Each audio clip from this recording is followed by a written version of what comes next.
Good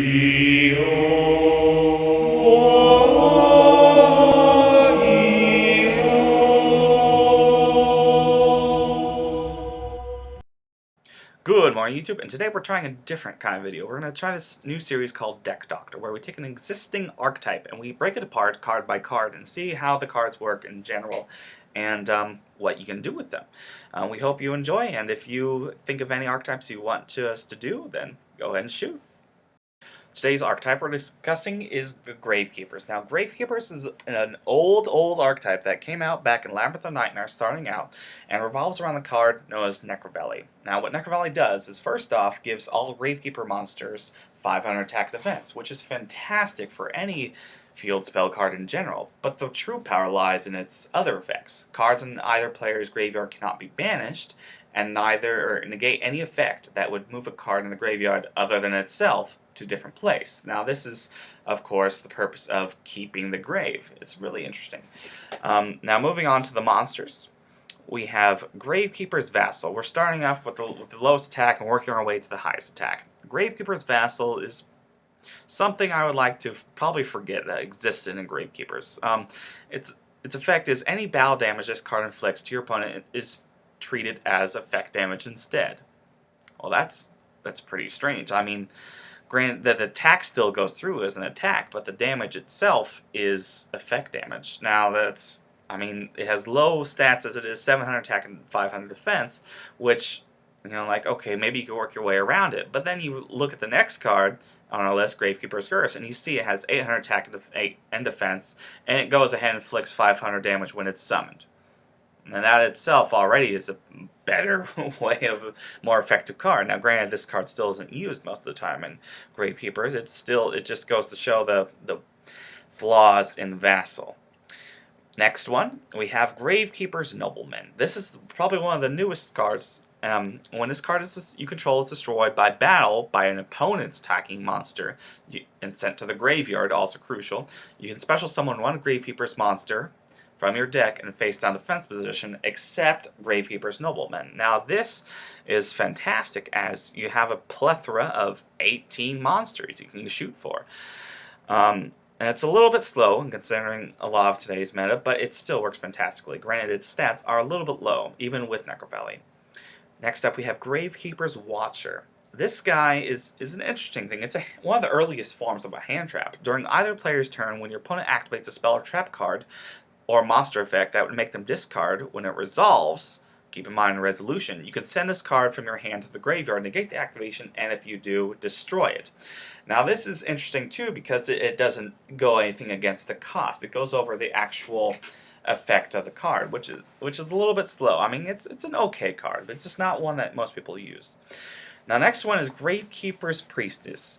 While there is no face-up field spell card, this card is treated as NECROVALLEY, or the field is treated as NECROVALLEY rather, and all Gravekeeper monsters gain 200 attack and defense. Now we're gonna bring her back up later on in this discussion. Granted, you don't get the effects of NECROVALLEY, you still get the fact that there is NECROVALLEY on the field. Next, we have Gravekeeper's Guard. This guy is a fantastic defender. It's a weaker version of Penguin Soldier, essentially, but he has a higher stat rate, and he isn't part of an archetype that has a foundation that can support it.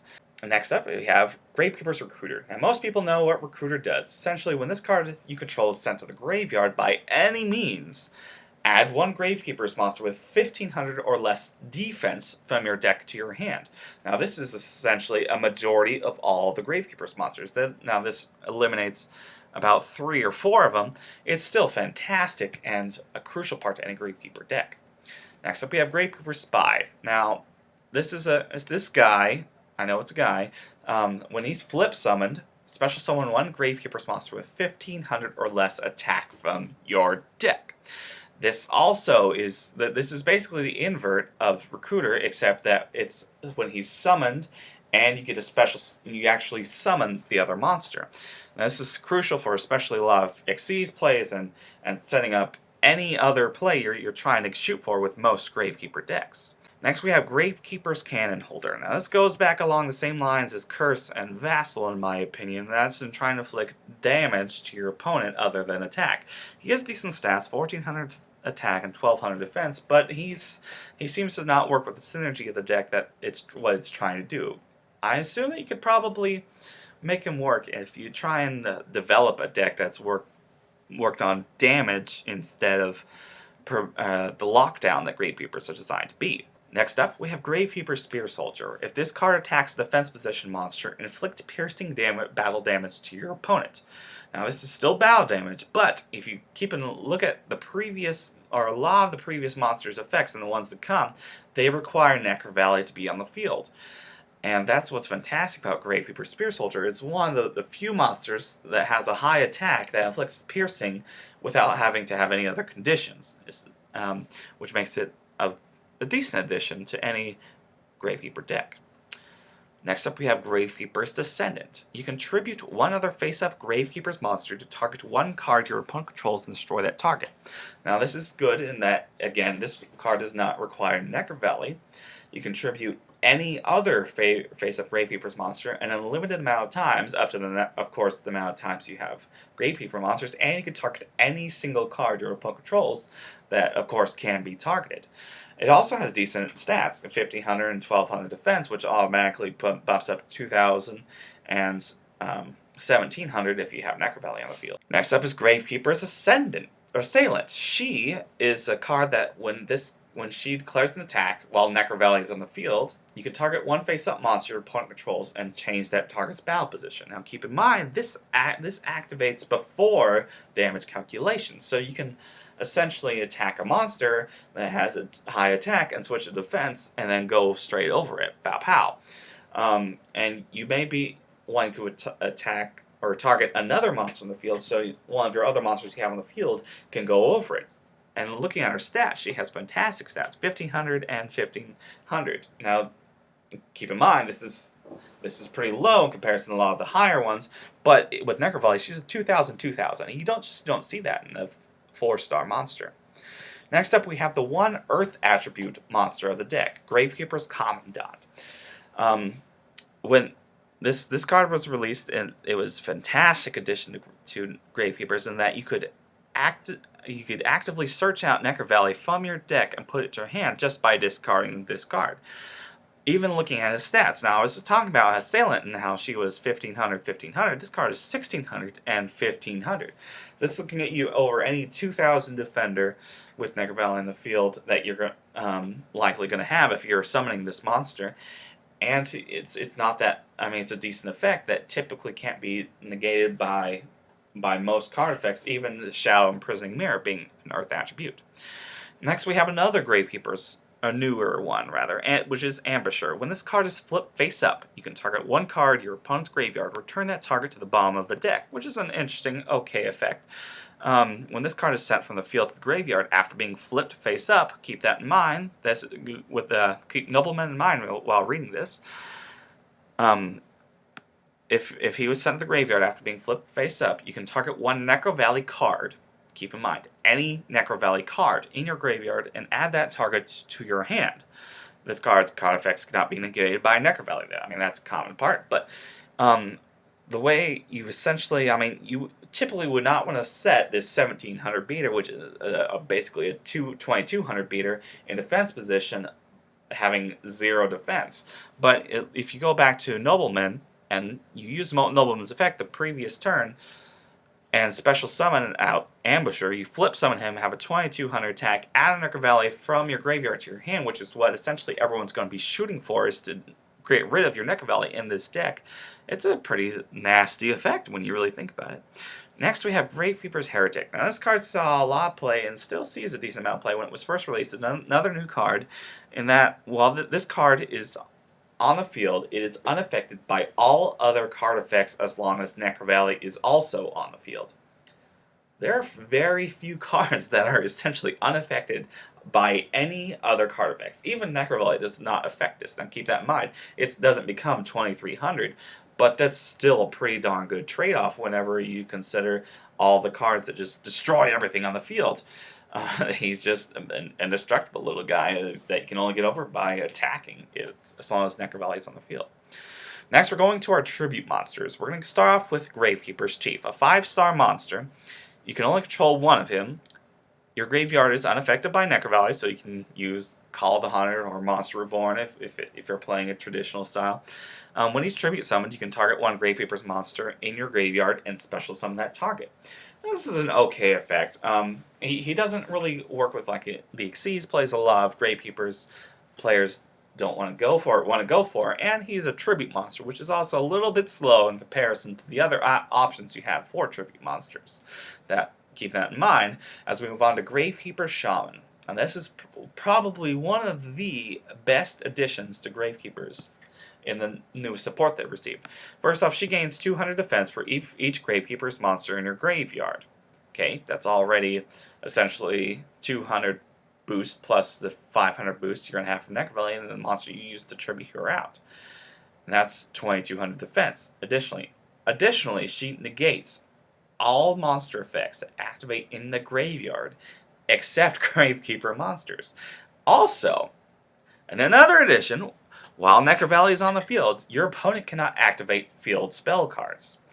Also, field spell cards in the field cannot be destroyed by your opponent's card effects. This is essentially designed to protect NECROVALLEY. As long as you can keep her on the field, which is pretty easy to do whenever you have 2200 defense, you're pretty well set for the entire game until you can boost up the rest of your plays. Next, we'll move on to an 8-star monster known as Gravekeeper's Visionary. Now, it's an 8-star monster, but looking at its effect, you can tribute summon this card by tributing one Gravekeeper's monster. Just one. This card gains 200 attack, which you're already going to get by tributing that one Gravekeeper monster. Now, you can still tribute 2 because it's an 8-star monster. For each Gravekeeper monster in your graveyard, you have 200 attack. And if he would be destroyed, you can discard another Gravekeeper's monster in the graveyard instead. This is as many times as you have Gravekeeper monsters in your hand. This guy is so underrated in my opinion. He comes out in the field already. If you have NECROVALLEY, it's a 2500 beater, plus as long as you have a Gravekeeper monster in hand, he just keeps on getting more and more power.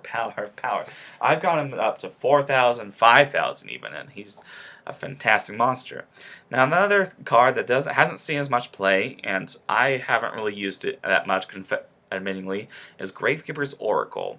You can tribute 3 monsters, or 1 Gravekeeper's monster, or 2 being a monster that's above 7 stars or above. So you have the option of 1, 2, or 3 monsters, okay? Keep that in mind. But you can't set him. When he is tribute summoned, you can activate any of these effects and resolve in sequence up to the number of Gravekeeper monsters tributed for the summon. Now, this means that any one of the 3 effects you can use without having to go in order, but you have to resolve them in the order that the text is written. First off, this card gains attack equal to the combined levels of all the monsters tributed for its tribute summon that it had on the field times 100. This isn't that good, as most of the time you'll be tributing the 1 monster for it, and it'll just be a 2400 beat stick plus NECROVALLEY, which Visionary is a far better alternative in that aspect. But its second effect is destroy all set monsters your opponent controls. Now, in today's meta, you don't see a lot of setting except for like Ghost Tricks and Stall decks, but that's still a decent effect if you're wanting to use it. But the third effect is what's really fantastic. All monsters your opponent controls lose 200 or 2000 attack and defense.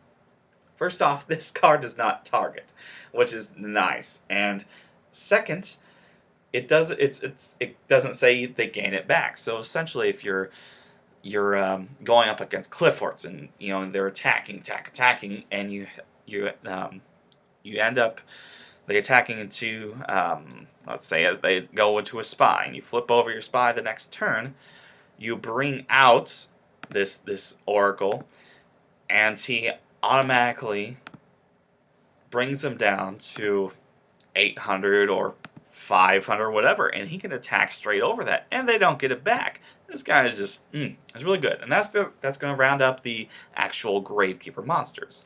Moving on to the traps, we have Imperial Tombs of NECROVALLEY. This is also a fantastic card, is that whenever a spell card, trap card, or monster effect is activated, doing whatever it does, while both a Gravekeeper's monster and NECROVALLEY are on the field, negate the activation, and if you do, destroy it. You can only activate 1 per turn. Now it's quite conditional, which can seem a little risque, but I've tried it out with all 1, 2, and 3. as I've gotten Imperial Tombs and NECROVALLEY, I've added one each time. And it can be a dead draw sometimes, but most of the time it's gonna work out pretty well for you. Now I told you to remember Gravekeeper's Priestess. She's a Gravekeeper's monster, and the field is NECROVALLEY. So essentially, you can just normal summon her, set Imperial Tombs in NECROVALLEY, and you're well set to activate it, which you may not want to do that at first. There's a card that's coming up here in a little bit that might be a little bit more appealing with that little combo. The other trap card we have for Gravekeepers is Rite of Spirit. Target one Gravekeeper's monster in a graveyard, special summon that target. This card's activation and effect aren't affected by NECROVALLEY. I mean, they have to put this all on Gravekeeper's monster if they want the effect to work with the actual deck. This is fantastic as it's a Call of the Haunted that doesn't, it's not a continuous spell card. It's a monster reborn of sorts. I mean, for your own graveyard, it's just a fantastic card. Moving on to the spell cards, we have Gravekeeper's STELE. Target two Gravekeeper's monsters in your graveyard. Add those two targets to your hand. This effect cannot be negated by a NECROVALLEY. What you're going to essentially want to do most of the time is go back and pick your Commandant, pick up your Spy, pick up your Nobleman or a Curse or whichever style you're trying to run it. And it also reloads your hands, assuming if you're going for like a visionary play, it reloads your hand so you can keep him alive too. This is a fantastic card that keeps your hand size active in a deck that doesn't necessarily do a lot of drawing. Now, a next spell card is Hidden Temples of NECROVALLEY. I told you again to remember Gravekeeper's Priestess. Activate only if both Gravekeeper's monster and NECROVALLEY are on the field. Neither player can special summon monsters except Gravekeeper monsters. If a Gravekeeper's monster or NECROVALLEY is not on the field, destroy this card.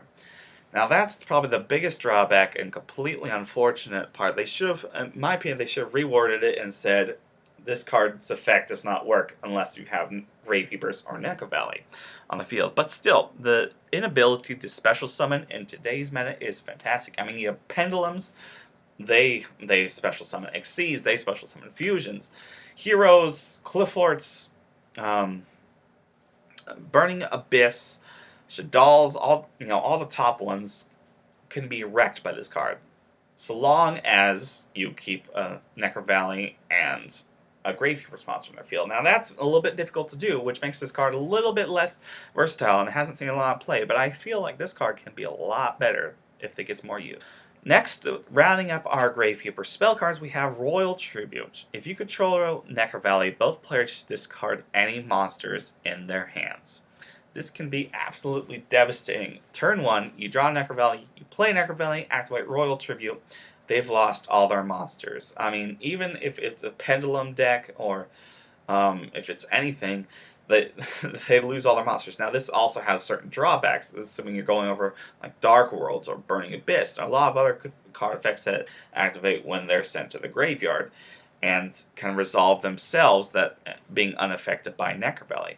But still a fantastic card. I feel like this card can this card's the one card that is limited or banned in this entire deck. I feel this card should and can go back up to 2 or 3 and get a little bit more testing. I feel there are counters enough to it that it should be brought back up. This is fantastic, and I could say crucial to any Gravekeeper deck, if not sided.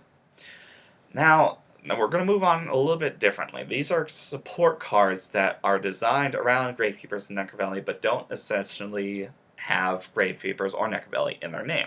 First off is Charm of Shabati. I may be incorrect on the pronunciation. It's also an Earth, a 1-star monster, rock monster. Everything is completely different from Gravekeepers up to this point. During either player's turn, you can discard this card until the end phase. Gravekeeper monsters you control cannot be destroyed by battle. Now, I feel there are better alternatives like Battle Fate or whatever, but for back in the day, this isn't that bad of a card, and you might, I don't know, try them out. I feel, again, there are better options rather than this guy. Next, we have a Cat of Ill Omen. Moving on, I mean, it adds to the dark. It's only 2-star, it's a beast, but when it's flipped, select one trap card from your deck and place it on the top of your deck. If NECROVALLEY is on the field, you can add it to your hand. This is one of the few cards that I can possibly think of that lets you search out a trap card and add it to yourself. I mean, this, it's being a flip effect, it's a little bit too slow, but it's still a fantastic card, especially if you're running like a anti-mana or a trap-based deck. You should check out a Cav-Il Omen. And in conjunction with a Cav-Il Omen, we have an Owl of Luck, also a flip monster. Wind and Winged Beast, completely different from Gravekeeper. Select one field spell card from your deck and place it on the top of your deck. If NECROVALLEY is on the field, you can add the selected field spell card to your hand instead. Now the problem with this here is that there are, of course, better options, like terraforming, or even in this particular deck, you want to go for a Commandant instead. Well, it's still an interesting card, and owls are pretty cool, but I wouldn't run it in any deck personally myself. Another Gravekeeper monster, just sort of going on to a side note, is a Gravekeeper's Servant. Now, this doesn't go with the synergy of the deck, but it still has Gravekeepers in its name, so I feel I should probably address it. Unless your opponent sends one card from the top of his or her deck to the graveyard, they cannot declare an attack. Now, this is this is not bad of an effect. I don't feel it works with the synergy of Gravekeepers, but it's still not that bad of a card. I feel that in anti-mana decks that aren't like that are going up against not Lightsworns or Chaos Dragons, this card can be pretty decent and deserves a look if you're looking for something new and different to play. Another card that isn't exactly a Gravekeeper monster but still follows along the folklore is Night Assailant. This is a flip effect fiend monster. It's essentially a man-eater bug. In addition, when this card is sent from the hand to the graveyard, target one flip effect monster from your graveyard, except this card returned to your hand. Now, it's a flip effect monster, and the other two Gravekeeper flip effect monsters are Gravekeeper's Guard and Gravekeeper's Spy. Now, if you think back, what card made you discard from your hand to the graveyard? That's Royal Tribute. Look a little bit closer at the picture, and you look at what the monster is in the center. That's what's being tributed. That's Gravekeeper's Assailant. Now look at Gravekeeper's Assailant, look at Night Assailant. They're essentially the same monster, which is really cool. It doesn't work with the synergy as much, especially with only one Royal Tribute and only be able to have one Night Assailant, so you can't cycle it. It's still not that bad of a card, and it's worth mentioning in this.